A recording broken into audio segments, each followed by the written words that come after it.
السلام علیکم ورحمۃ اللہ وبرکاتہ۔ الصلاۃ والسلام علیک یا رسول اللہ، الصلاۃ والسلام علیک یا حبیب اللہ، وعلی آلک واصحابک وازواجک واہل بیتک یا رسول اللہ صلی اللہ تعالی علیہ وسلم۔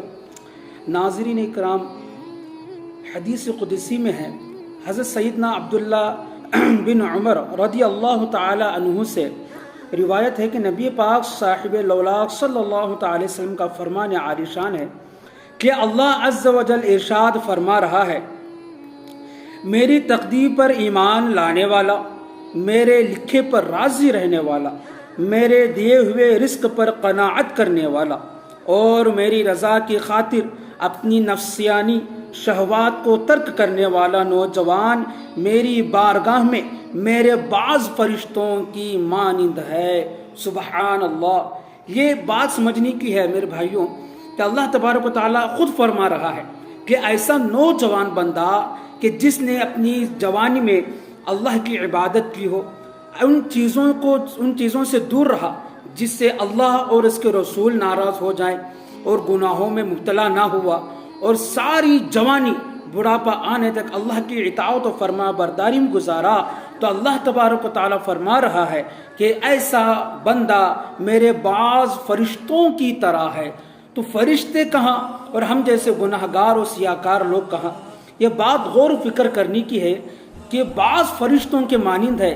تو سوچیں کہ فرشتوں کا مقام کتنا اعلیٰ درجہ ہے۔ لیکن اللہ کیا فرما رہا ہے کہ ایسا بندہ جس نے شہوات کو ترک کیا، نافرمانی سے دور رہا اور اللہ کی فرما برداری میں جوانی کو گزارا، تو وہ بعض فرشتوں کی طرح ہے۔ واقعی اگر انسان اللہ عز و جل کا مطیع و فرما بردار اور اس کے محبوب رحمت عالمین صلی اللہ تعالی علیہ وآلہ وسلم کا سچا غلام بن جائے تو فرشتوں کے مانند بلکہ بعض فرشتوں سے بھی افضل ہو جاتا ہے۔ صلو علی الحبیب صلی اللہ تعالی علی محمد صلی اللہ تعالی علیہ وآلہ وسلم۔ میٹھے میٹھے اسلام بھائیوں، ہمارے رسول ملائکہ کے رسولوں سے افضل ہیں، اور ملائکہ رسول اور ہمارے اولیاء سے افضل ہیں، اور ہمارے اولیاء عوام ملائکہ یعنی غیر رسول سے افضل ہیں۔ فساق اور فجار ملائکہ سے کس طرح افضل نہیں ہو سکتے؟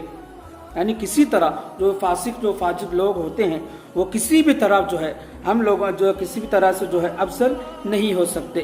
ایک اور حدیث پاک صلی اللہ تعالی علیہ وآلہ وسلم جانتے ہیں، حضرت سیدنا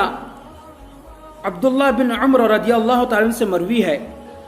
نبی رحمت شفیع امت صلی اللہ تعالی وسلم کا فرمان عظمت ہے، اللہ عز و جل ایسے شخص سے محبت فرماتا ہے جس نے اپنی جوانی کو اطاعت خداوندی کے لیے وقف کر دیا۔ سبحان اللہ سبحان اللہ۔ میٹھے میٹھے بھائیوں، اسلامی بھائیوں، یہاں پہ ایک بات جو ہے غور و فکر کرنے کی ہے، یہ جو جوانی ہوتی ہے اس میں اللہ تبارک و تعالیٰ کئی سخت امتحان اپنے بندوں سے لیتا ہے۔ جوانی دو طرح کے انسان کو حاصل ہوتی ہے، ایک وہ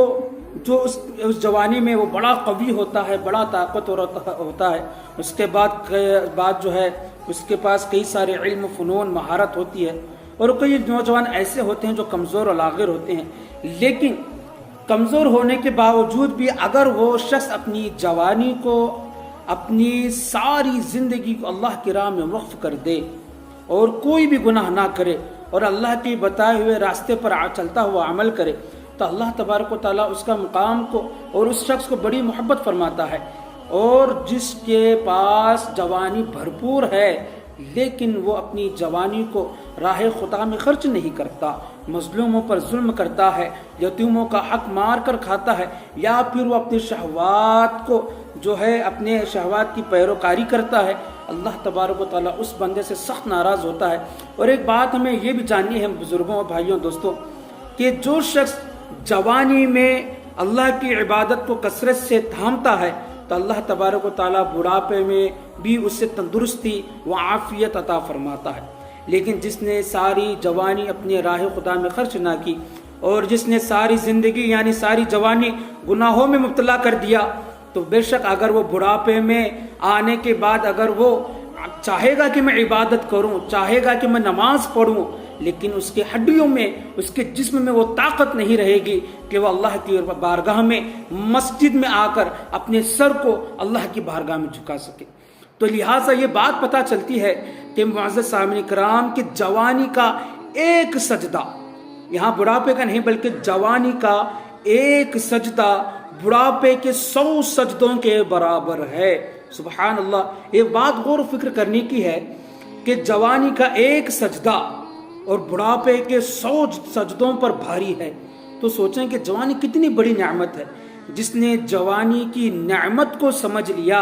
گویا اس نے جنت کو حاصل کر لیا، اور جس نے جوانی میں اللہ کی عبادت سے دور رہا، نبی کی محبت سے، نبی کی سنتوں سے دور رہا، دنیا کی رنگینیوں میں، دنیا کے عیش و عشرت میں پڑا رہا، تو اس کا ٹھکانہ آخر میں جہنم ہی ہے۔ اللہ تبارک و تعالیٰ سے دعا ہے کہ ہمیں اپنی جوانی کا بھرپور فائدہ اٹھانے کی توفیق عطا فرمائے۔ اللہ سے دعا ہے کہ ہمیں اپنی جوانی کو ہر لمحہ اللہ کی عبادت میں گزارنے کی توفیق عطا فرمائے۔ اللہ سے دعا ہے کہ ہم نوجوان بد لوگوں کو اللہ تبارک و تعالی ہمارے دل کو اپنے نور سے منور عطا فرمائے۔ وآخر دعوانا والحمد للہ رب العالمین۔